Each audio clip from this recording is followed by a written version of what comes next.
یہ یاد رکھیں واجب ہے، فقہا نے واضح طور پہ لکھا کہ شوہر میک اپ کا سامان لا کر دے تو عورت پر میک اپ کرنا واجب ہے، یعنی اپنے شوہر کے لیے۔ اب بعض کہتی ہیں بھئی میرا تو دل اچاٹ ہو گیا ہے، میں نے اپنے نفس کو مار لیا۔ اب شوہر بیچارہ میک اپ کا سامان لا کے وہ سائیڈ میں رکھ دیں گی، زینت چھوڑ دی ہے، سادہ سے کپڑے یہ وہ، اور وہ بن گئی جی پیرنی بن گئی ہیں، معروف ہو گئی ہیں اللہ والی۔ یہ اللہ والی آپ بن ہی نہیں سکتی ہیں جب تک کہ آپ پہلے شوہر والی تو بنیں، شوہر کا حق تو ادا کریں۔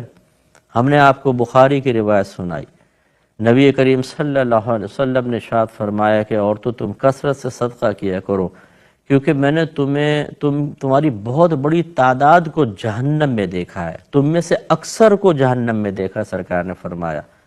تو عورتوں نے عرض کیا رسول اللہ کس وجہ سے؟ سرکار نے فرمایا اس لیے کہ تم ناشکری کرتی ہو۔ عرض کیا رسول اللہ کیا اللہ تعالیٰ کی ناشکری؟ فرمایا کہ نہیں، شوہر کی ناشکری اور اس کی احسان فراموشی۔ اور پھر سرکار نے فرمایا کہ بعض اوقات ایک شخص ایک طویل عرصے تک اپنی زوجہ کے ساتھ اچھا سلوک کرتا ہے، لیکن پھر وہ اس سے کوئی ناگوار چیز دیکھتی ہے تو کہتی ہے کہ تو نے میرے لیے کیا ہی کیا ہے۔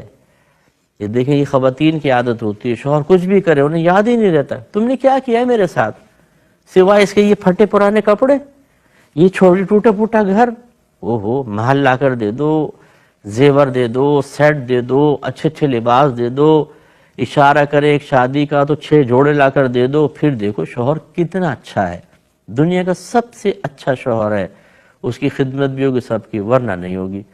یہ رویے ہماری بہنوں کے غلط ہیں، یہ پتہ نہیں کس نے پٹی پڑھائی ہے جو اس طرح کے معاملات ہو جاتے ہیں۔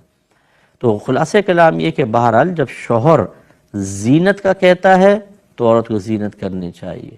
شادی کے بعد عورت کا مسکرانا، اس کا میک اپ، اس کا لباس، اس کے جذبات، احساسات، فیلنگز، اس کے ذہن میں آنے والے کسی مرد کے خیال وہ صرف شوہر کا ہونا چاہیے، اور یہ تمام چیزیں شوہر کی ہونی چاہیے۔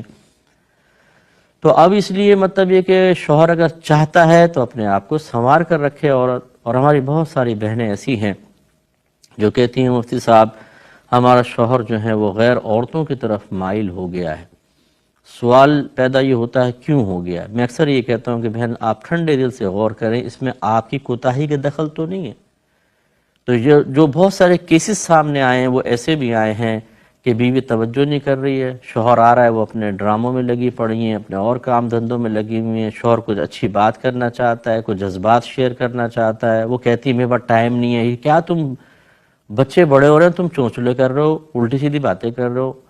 وہ اب شوہر اور پھر اس طرح نہ میک اپ کرنا، نہ اپنی فٹنس کا خیال کرنا، نہ شوہر کے جذبات و احساسات اور فیلنگز کا، نتیجہ نکلتا ہے کہ شوہر بالکل مایوس ہو جاتا ہے، بعض وقت گھر کی طرف سے برائی کی طرف چلا جاتا ہے۔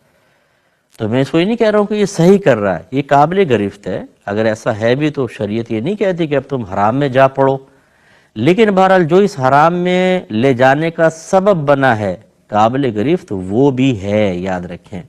اس لیے خواتین کو چاہیے کہ اپنے شوہروں کو اپنا بنانے کے لیے اپنے مزاج میں نرمی پیدا کریں، اظہار محبت ہونا چاہیے، شوہر کے جذبات، احساسات، فیلنگز کا خیال ہونا چاہیے، اور اپنے آپ کو سنوار کر رکھیں، میک اپ کریں۔ لیکن یہ میں بہنوں کو نصیحت کر رہا ہوں اس وجہ سے کہ بہنوں کا تذکرہ چل رہا ہے، یہ نہیں کہ شوہر کو بھی نہیں ہے۔ بات ہی ہماری تو یہ چل رہی ہے کہ ابو الدرداء ہی ایسا کر رہے تھے نا، تو یہ تو ہم سمجھا رہے ہیں۔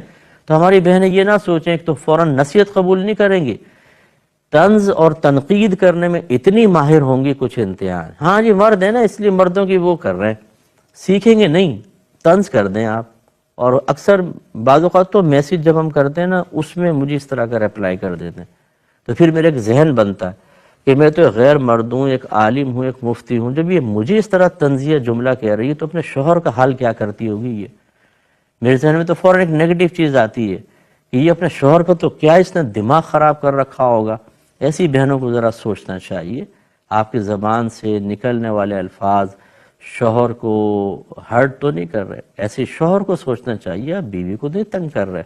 اعتدال جانی بہن سے ہونا چاہیے۔